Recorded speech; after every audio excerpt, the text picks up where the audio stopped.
Hey everyone, welcome to my channel. In this video, I'm going to talk about why this is my favorite lens to use when I'm out and about shooting and why it's the best lens to use for run and gun videography. So when it comes to run and gun videography, you need a lens that's versatile, fast, and reliable. And for me, that lens is the 24-70 2.8 version 2.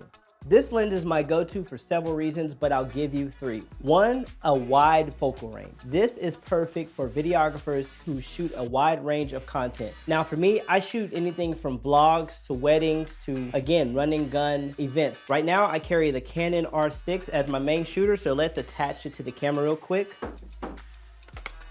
Boom. The 24mm side is wide enough to where if I'm shooting in front of me like this, I have enough room to where it captures me and captures everything behind me with a great shallow depth of field, so I can hold it out here. It's also not that heavy when I'm carrying it around like this, especially if I'm doing it in spurts. Now, if I want to shoot content that requires me to zoom in a little bit, going to the 70mm is very good for, let's say, weddings when I don't want to be really close up on the subjects, but I want to make sure I get the shot and it's a tight shot. I don't have to be this close to the person's face in order to get the shot. I can stand back here and get the shot that I desire without being too close. Now, if I'm shooting an event that requires me to switch back between the 24 and 70, this is great for those situations because instead of me having to dig into my bag and find the 50mm and then attach it to the lens, which doesn't take that long, but if you can imagine the time that it takes to do this,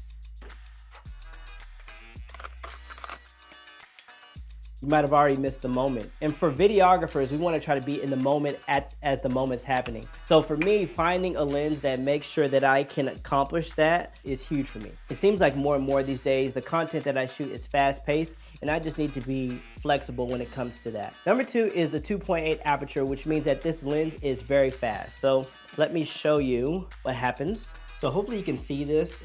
There's blades inside the lens that open and close depending on the aperture that you have. So if you have an aperture of, let's say, f22, the blades close, which means that it doesn't let a lot of light in. But if you're opening up that lens, you can see that when I get to 2.8, it lets more light in without having to bump up the ISO. Normally, when you bump up the ISO, it introduces more of a grainy image, and I want to try to get away from that when I'm shooting content. And number three is its build quality. So I've had some lenses that are on the cheaper side. There have been times, yes, I will say that this lens or this camera has been dropped. I don't recommend dropping the camera or of it falling off a tripod, but this thing has sustained some of that damage. When I shoot in rainy conditions, sometimes I'm up in the mountains or if I'm hiking or something like that, it's weather sill, which means that it makes it harder for elements like rain to get inside that. So all in all, I love this lens because for me, shooting content and being able to be as versatile as possible is a key priority for me. On top of that, it has a great image that comes out of this. I can show you some of the content that I've shot before,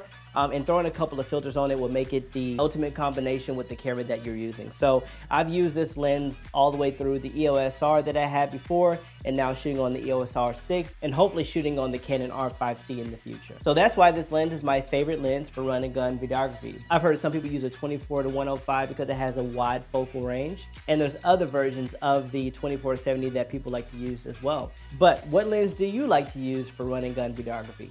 Let me know in the comments below. Of course, if you enjoyed this content, please strike the like button and subscribe so you don't miss any videos. Thanks for watching, y'all, and I'll see you in the next one.